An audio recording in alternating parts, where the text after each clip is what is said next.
বাংলাদেশ জামাত ইসলামী বাংলাদেশের রাজধানী ঢাকার অভিজাত একটি 5 স্টার হোটেলে পলিসি সামিট করেছে। এই পলিসি সামিট পুরো বিশ্বকে তাক লাগিয়ে দিয়েছে। এই পলিসি সামিট দেখে আমি ব্যক্তিগতভাবে জামাত ইসলামীর রাজনীতির একজন ঘনিষ্ঠ পর্যবেক্ষক হিসেবে আমি ইমোশনাল। পুরো বিশ্বকে তাক লাগিয়ে জামাত ক্ষমতায় আসা এখন সময়ের ব্যাপার মাত্র।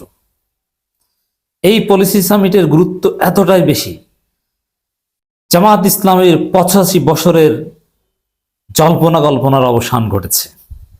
যে প্রশ্ন সবচেয়ে জোরালোভাবে ছিল, জামাত ইসলামী একটা একামতে দিনের প্ল্যাটফর্ম, ইসলামী আন্দোলন, তারা কি রাষ্ট্র পরিচালনা করতে পারবে?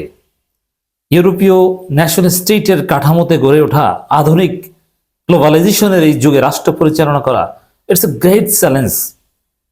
এটা কি জামাতের পক্ষে সম্ভব? এই প্রশ্ন গত 85 বছর যাবৎ ঘুরপাক খাচ্ছে। নানান হাইপোথেসিস ছিল। জামাতেরই কেউ কেউ বলতো, যেমন আমি আজকে স্মরণ করছি শাহ আব্দুল হান্নানের কথা, সাবেক সচিব। তিনি নিজেই মনে করতেন যে জামাত কখনো ক্ষমতা আসতে পারবে না, এবং তার সূত্র ধরে আমরাও মনে করতাম Jamaat will never come into power, but Jamaat will remain as a major political force in Bangladesh. তিনি এই ভাষায় বলেছিলেন, কিন্তু আল্লাহ জামাতকে কবুল করেছেন। জামাত ক্ষমতা আসতে চায় 2048 সালে, আল্লাহ ক্ষমতা এনে দিচ্ছে 2026 সালে। কিন্তু যে প্রশ্নটা ছিল জোরালোভাবে, ক্ষমতায় আসতে পারলেও 5 আগস্টের পরে নতুন বাস্তবতায় আমরা দেখছি যে ক্ষমতা আসার জন্য যে ধরনের জনপ্রিয়তা, জনসমর্থন দরকার, সেটা জামাত অলরেডি অ্যাচিভ করেছে।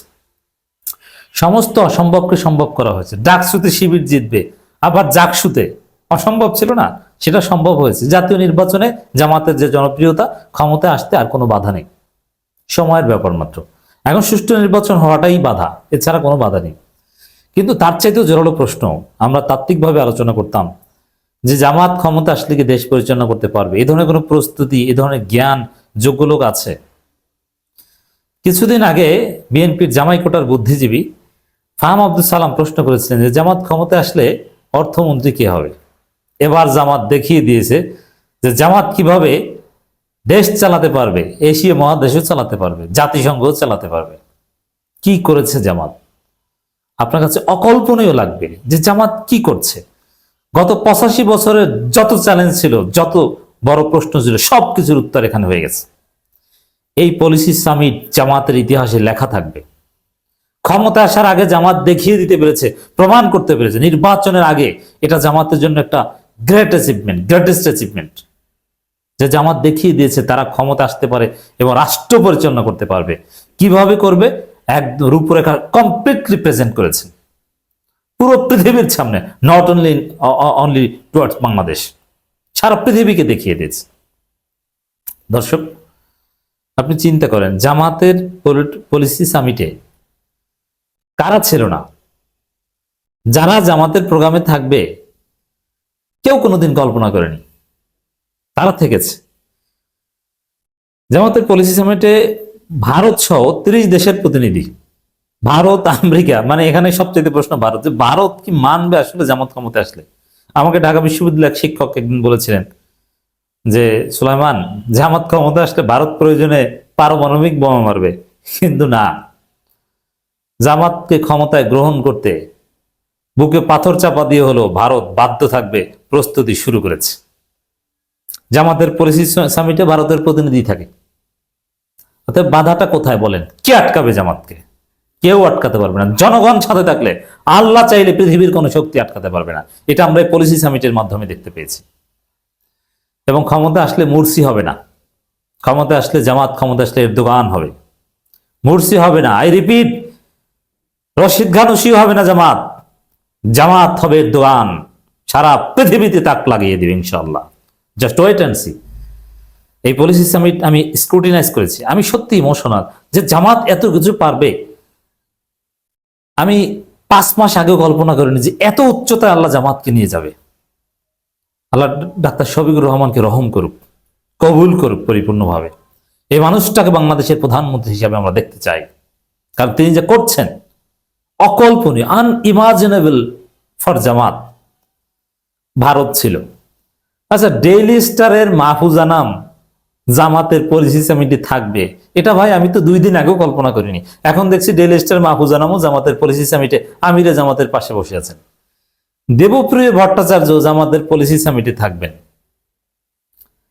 আমি বলছি না যে তারা জামাত সমর্থন করেন, কিন্তু জামাত ক্ষমতা আসতে পারে এই রিয়ালিটি মেনে নিয়ে তারা জামাতের পলিসি সামিটে যাচ্ছেন। তারা এখন কি ঘটছে দেখেন, জামাত ক্ষমতা আসবে, অতএব বুকে পাথর চাপা দিয়ে হলো আমাদেরকে মানতে হবে। এখন আমাদের পন্থী কিছু লোকজন জামাতের জাতীয় সরকারে ঢুকানো যায় কিনা এই লাইন খুঁজতেছে তারা। এ কারণে দেবপ্রিয় বা ভারতপন্থী যে ব্লকটা আছে তারাও এখন জামাতের সাথে লবিং করছে কাছাকাছি, যে তোমাদেরকে এই অংশটা ম্যানেজ করে দিব আমরা, আমাদেরকে এই মন্ত্রিত্ব 2টা দাও। তো দর্শক, সারা পৃথিবীতে ছড়িয়ে ছিটিয়ে থাকা জামাতের লোকজন আজকে পলিসি সামিটে দেখিয়ে দিয়েছে যে জামাত কোন পর্যায়ে পৌঁছে গিয়েছে। এই পলিসি সামিটে যে ধরনের প্রোগ্রাম করেছে দেবপ্রিয় ভট্টাচার্য, মাহফুজা নামদের নিয়ে, দেশের শীর্ষস্থান গুরুত্বপূর্ণ সমস্ত সম্পাদকরা, সব সেক্টর এক্সপার্টরা ছিল,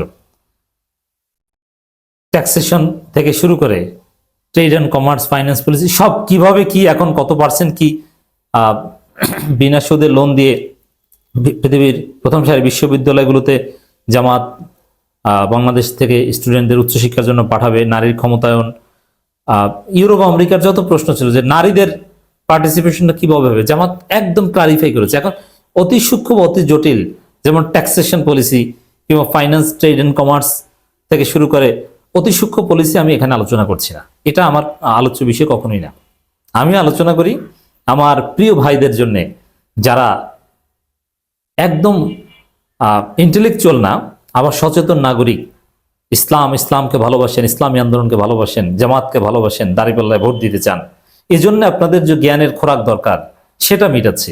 আমি এখানে বিশ্ববিদ্যালয়ের শিক্ষকদের লেকচার দিচ্ছি না, অতএব অতিতাত্ত্বিক আলোচনা করা আমার কাজ নয়।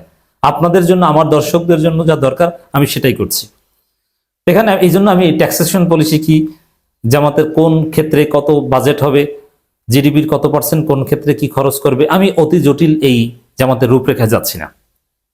জাস্ট সিম্পলি বলছি, বাংলাদেশকে সিঙ্গাপুর বানাতে, বাংলাদেশকে দক্ষিণ কোরিয়া বানাতে যা দরকার, জামাত একদিনের পলিসি সামিটে একদম ক্লিয়ার রূপরেখা দেখিয়ে দিয়েছে, কোনো কনফিউশন নাই। এরকম কোন প্রোগ্রামের আয়োজন করা বাংলাদেশে একমাত্র আওয়ামী লীগের পক্ষে সম্ভব ছিল, আর এখন জামাত ইসলামীর পক্ষেই সম্ভব। বিএনপি এরকম কোন প্রোগ্রাম করার যোগ্যতাই রাখে না। বিএনপিতে এরকম কোন যোগ্য লোকই নেই।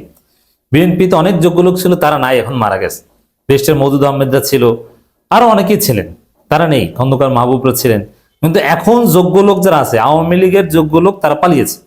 এখন যোগ্য লোক জামাত করে, জামাত করতে, জামাতকে হেল্প করতে। কোনোদিন জামাত করে নাই। সারা পৃথিবীর শীর্ষস্থানীয় বাংলাদেশি বুদ্ধিজীবীরা, বাংলাদেশি ইন্টেলেকচুয়ালরা, বাংলাদেশের বিভিন্ন সেক্টর এক্সপার্টরা প্রস্তুত, কারণ তারা জানে জামাতের হাত ধরেই দুর্নীতি মুক্ত বাংলাদেশ করা সম্ভব। আসলে দেশ চালাতে এক্সপার্ট লাগে কয়েকজন, লাগে সৎ মানুষ। এই সৎ মানুষ জামাতে আছে। আর এক্সপার্ট জামাত দিতে পারে কি পারে না, অর্থমন্ত্রী দিতে পারে কি পারে না, আজকে আপনারা দেখেছেন এমন কোন সেক্টর নেই যেই সেক্টরে বর্তমান পৃথিবীর প্রথম সারির এক্সপার্ট এখানে না এসেছে। জামাত ক্ষমতা আসা সময়ের ব্যাপার মাত্র, ইনশাল্লাহ। Just wait and C.